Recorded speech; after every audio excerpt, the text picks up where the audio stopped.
जय श्री कृष्णा, राधे राधे। आप सभी भक्तों का आपके अपने YouTube चैनल MK स्टोरीज पर हार्दिक स्वागत है।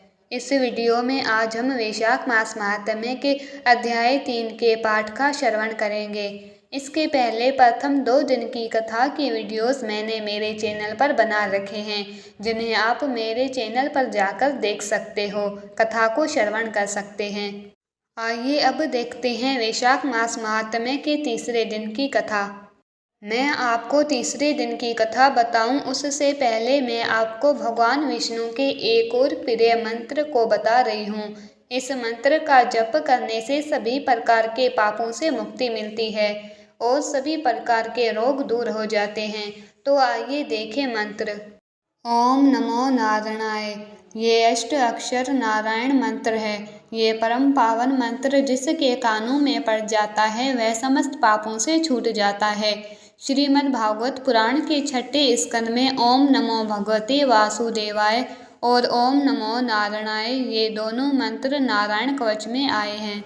नरसिंह पुराण के 18वें अध्याय में सुखदेव जी के एक प्रश्न के उत्तर में भगवान वेदव्यास जी बताते हैं कि ओम नमो नारायणाय ये मंत्र सभी कामनाओं को पूरा करने वाला है, भक्ति से जपने वालों को स्वर्ग और मोक्ष तक का देने वाला है। निश्चय करके वैष्णवों के और सब मनुष्य मात्र के लिए प्राचीन काल में भगवान विष्णु ने सब वेदों उपनिषदों में से दूध में से मक्खन की भांति सार रूप इस मंत्र को निकाला। ये मंत्र निश्चय करके मनुष्य मात्र के लिए सब दुखों का नाश करने वाला है और सब सिद्धियों को प्रदान करने वाला है। हे मेरे महाबुद्धिमान पुत्र, यदि तुम सिद्धि चाहते हो तो इस मंत्र को जपो। इस पुराण में बताया गया है कि मनुष्य ओम नमो नारायणाय इस अष्ट अक्षर मंत्र से विष्णु भगवान की पूजा गंध पुष्प आदि 16 उपचार से करें। ये अष्ट अक्षर मंत्र सब पापों का हरने वाला, सब यज्ञों के फल का देने वाला, सब दुख और दोष की शांति प्रदान करने वाला है। आइए अब देखें वैशाख मास महात्म्य के तीसरे दिन की कथा। इससे पहले दूसरे अध्याय में हमने देखा कि नारद जी ने वैशाख मास की महिमा बताते हुए कहा, ये मास भगवान श्री हरि विष्णु को अत्यंत प्रिय है। इस मास में जलदान, छत्रदान व पंखादान सबसे उत्तम बताया गया है और साथ ही इनकी महिमा भी बताई गई है। अन्नदान की महिमा बताते हुए अन्नदान करने से मिलने वाले पुण्य को बताया गया है। अब आगे नारद जी बोले, जो मनुष्य श्रेष्ठ ब्राह्मण को पलंग दान करता है, ब्राह्मण को उस पर सुख से सुलाकर ठंडी ठंडी हवा करता है, तो संपूर्ण धर्मों के साधन से उसका शरीर निरोगी होता है। उस दान से सब पाप दूर होते हैं और शांति प्राप्त होती है। वह मनुष्य योगियों से भी दुर्लभ पद प्राप्त करता है।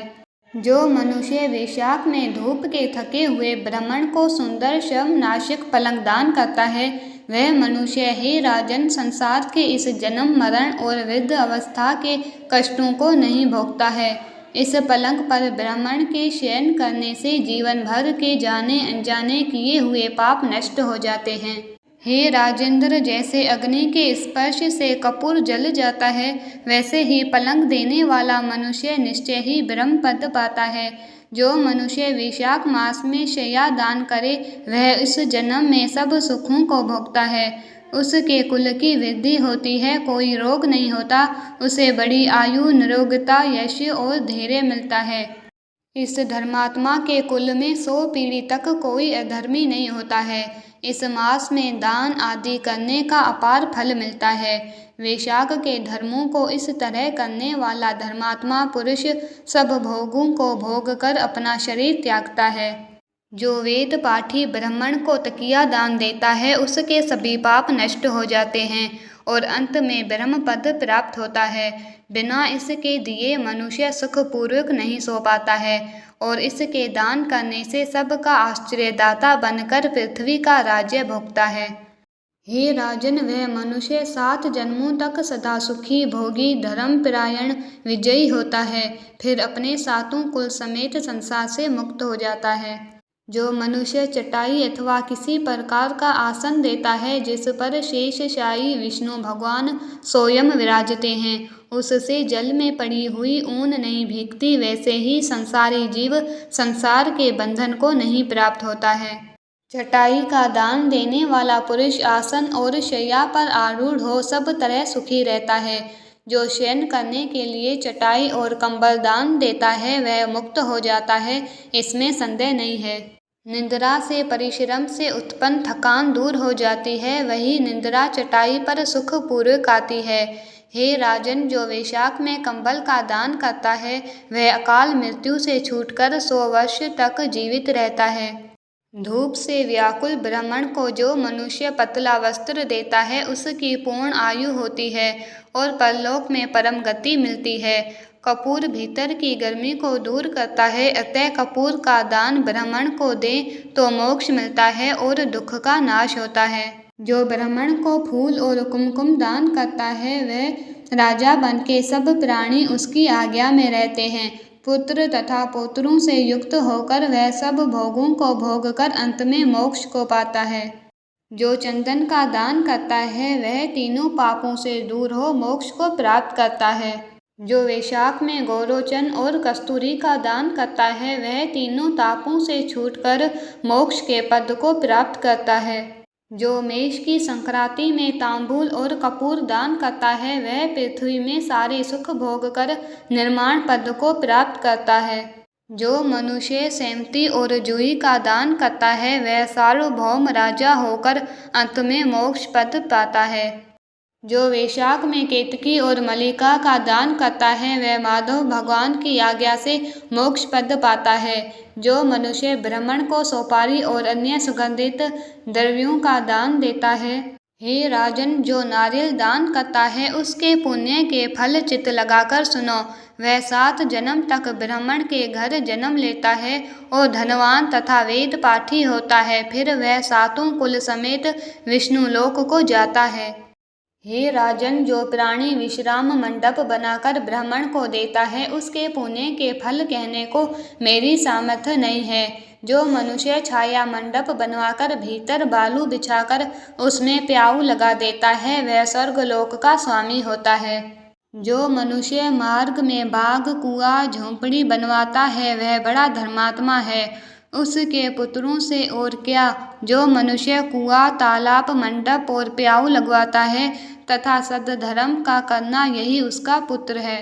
संतान 7 प्रकार की बताई गई है, इन 7 में से जो एक भी नहीं करता वह मनुष्य स्वर्ग को नहीं जाता। उत्तम शास्त्रों का सुनना, तीर्थ यात्रा करना, सत्संग करना, जल दान करना, अन्नदान, पीपल का पेड़ लगाना और पुत्र होना, ये 7 प्रकार की संतान देवताओं ने कही है। अन्य सैकड़ों धर्म करने पर भी मनुष्य को संतान नहीं मिलती, इसलिए संतान की इच्छा करने वाले को इनमें से एक कर्म अवश्य करना चाहिए। पशु पक्षी मृग और वृक्षों को भी स्वर्ग सुख नहीं मिलता और फिर मनुष्य का तो कहना ही क्या। जो मनुष्य सोपारी, नागवली, कपूर और अगर सहित पान दान करता है वह निश्चय ही शारीरिक पापों से मुक्त हो जाता है तथा यश, धैर्य और लक्ष्मी प्राप्त करता है। रोगी रोग से छूट जाता है, निरोगी मोक्ष को पाता है। जो वैशाख में ताप नाशक छाछ का दान करता है वह विद्यावान और धनवान होता है, इसमें संदेह नहीं है, क्योंकि गर्मी की ऋतु में तक्र के समान कोई दान नहीं है।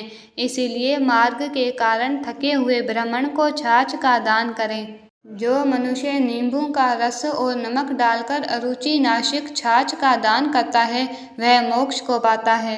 जो गर्मी से व्याकुल ब्राह्मण को दही की लस्सी पिलाता है, हे राजन, उसके पुण्य का फल कहने की मुझमें सामर्थ्य नहीं है। जो वैशाख महीने में अच्छे चावल दान करता है उसकी बड़ी आयु होती है और वह सब यज्ञों के फल पाता है। जो तेज रूप गऊ का घी दान करता है वह अश्वमेध यज्ञ का फल प्राप्त कर विष्णु भगवान के मंदिर में आनंद पाता है। जो मेष संक्रांति में ककड़ी और गुड़ दान करता है वह सब पापों से छूट श्वेत द्वीप को जाता है। जो मनुष्य दिन के ताप की शांति के लिए गन्ना दान करता है उसका अनंत पुण्य होता है। जो सायंकाल में श्रम की शांति के लिए पान का दान करता है वह सब पापों से छूटकर विष्णु की सायुज्यता पाता है। जो सायंकाल के समय ब्राह्मण को फल तथा पान का दान करे उसके पितरों को निश्चित सुधा पान मिलता है। जो वैशाख महीने में पके आम के फल और पान का दान करता है उसके सब पाप निश्चय ही दूर हो जाते हैं। चैत्र महीने की अमावस्या को पेय से भरे घड़े का दान करने से सो गया श्राद्ध कर लिया उसमें संदेह नहीं। चैत्र की अमावस्या को कस्तूरी कपूर मलिका खस आदि वस्तुओं से युक्त जल कुंभ का दान जो पितृश्वरों के लिए करता है उसका 96 श्राद्ध करने का पुण्य न संदेह होता है। इति श्री वैशाख मास महात्म्य तीसरा अध्याय संपूर्ण। अगर आपको मेरा ये वीडियो अच्छा लगा है तो इसे लाइक शेयर एंड सब्सक्राइब करना ना भूलें और कमेंट बॉक्स में राधे कृष्णा ज़रूर लिखें।